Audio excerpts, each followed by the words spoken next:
Martell Spearman versus Champions of the Stag. Welcome back, everyone, to Pontos Fathom Hobbies. This is Season 23, Episode 4 of Song of Ice and Fire tabletop miniature game. We are playing Baratheon versus Martell, Sir Loras versus Oberyn Martell. We're jumping into round number 4 gameplay.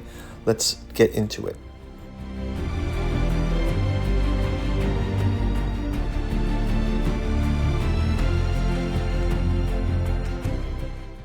Okay, we're going to jump into round number 4 of our skirmish. I will collect these activation tokens, and this is the injury from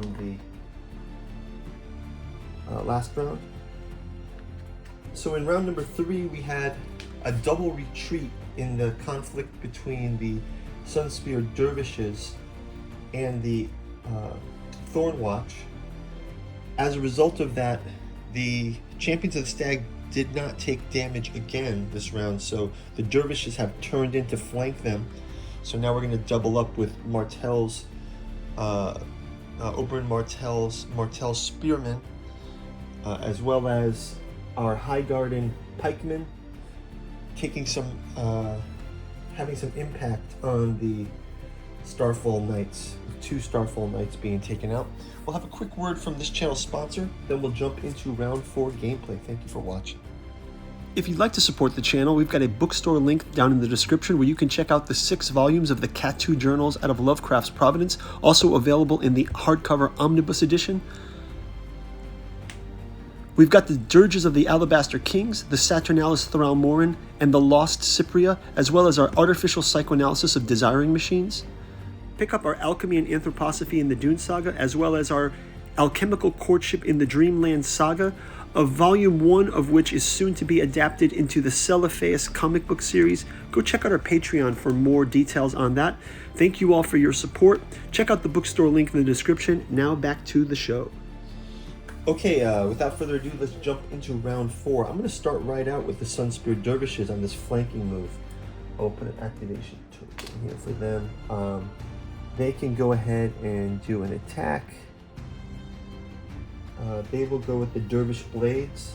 They still have 2 ranks, so we'll give them 1, 2, 3, 4, 5, 6 dice, and they need a 4+.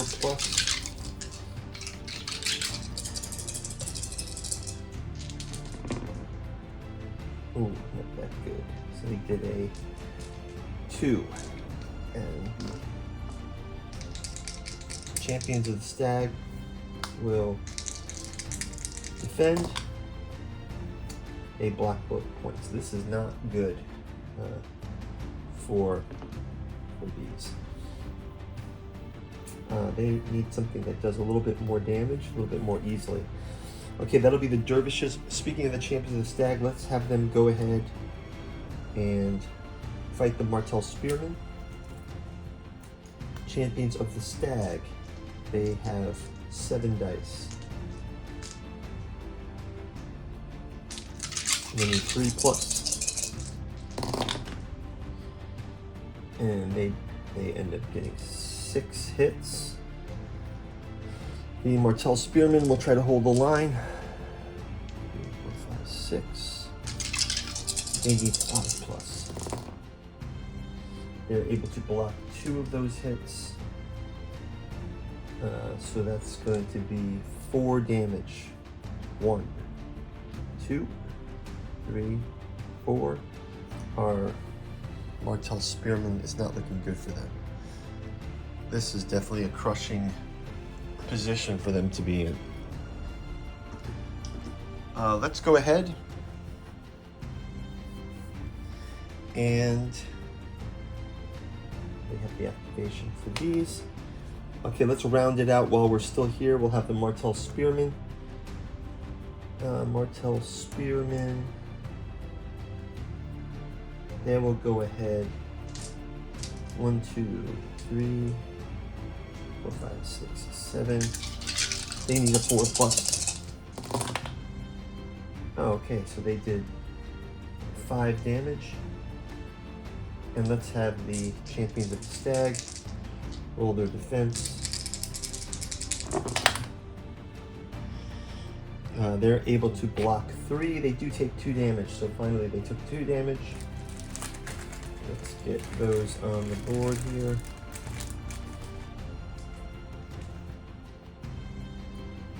So 2 damage first time. Okay, let's also have a panic attack. Panic attack by the Champion of the Stag. Oh, they fail a panic. So it's kind of like the horse panics or something. So they are now down 1 Champion of the Stag. These are pretty fun to paint. We've got paint through videos for all of these. You guys can go check those out. Okay, so panic attack. Next up, we will have our. Well, you know, it looks like we've got our Thorn Watch here.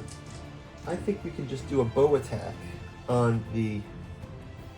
Let's have a bow attack on the Sunspear Dervishes. So Sunspear Dervishes versus the Thorn Watch, but they're going to use their crossbows instead. They get a 3+ with that. They are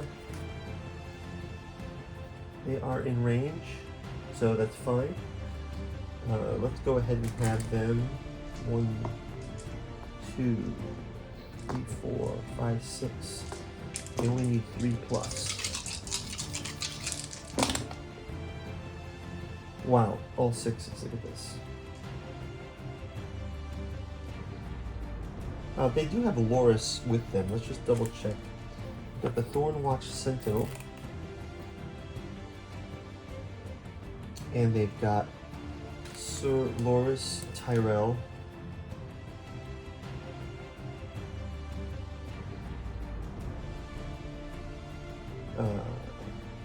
Melee attacks. No, they're not a melee attack, so that's fine.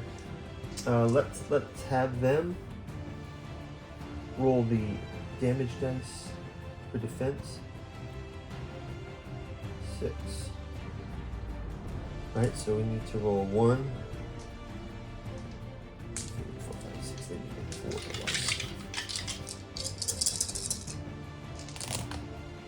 And they're able to block 1, 2. So 2 of those damage are going to come through. And the dervishes are down to a single rank. They do roll a panic test as well, which they pass, so that is fine. And activation token for these. Okay. Next up, we have our Starfall Knights and our Highgarden Pikemen. Starfall Knights. It says climate is an important factor when equipping and training an army. With the hot climate in Dorne, the Starfall Knights of House Dane, vassals of House Martell, are more lightly armored than most heavy cavalry. However, when they lack armor, they make up for its speed and maneuverability, letting them strike at opponents from unexpected quarters, applying their lances to devastating effect during the charge. They're going to go ahead with 4 dice of attack with their Starfall Lance.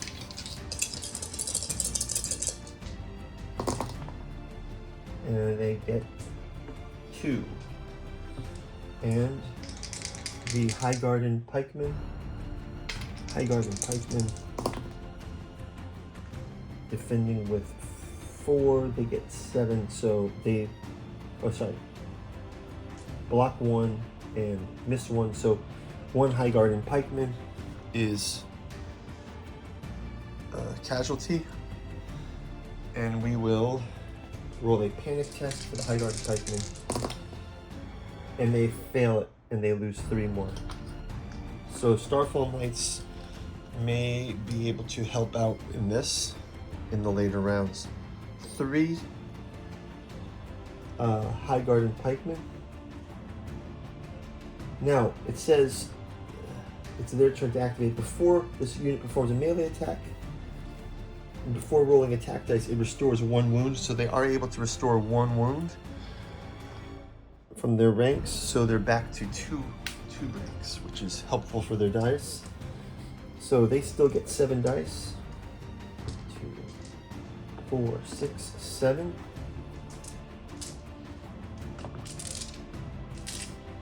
And then we go that +4.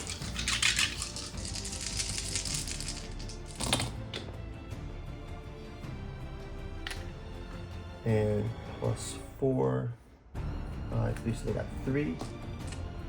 Put that activation token there, and then they'll roll. Starfall Knights will roll 3. They needed 4, so they only block 1 hit. So that will be 2 additional damage to another one of their knights here. So we'll go ahead now. I think that's going to wrap it up for the round. So guys, thanks for watching. We will see you in round number 5. I'm thinking that next round, if these can clear out, or Starfall Knights can maneuver, maybe they can come and attack the Champions of the Stag. They seem to be the huge blocker here. Also, the Thorn Knights largely untouched because they're playing a distance game. Let's see next round. Thanks for watching.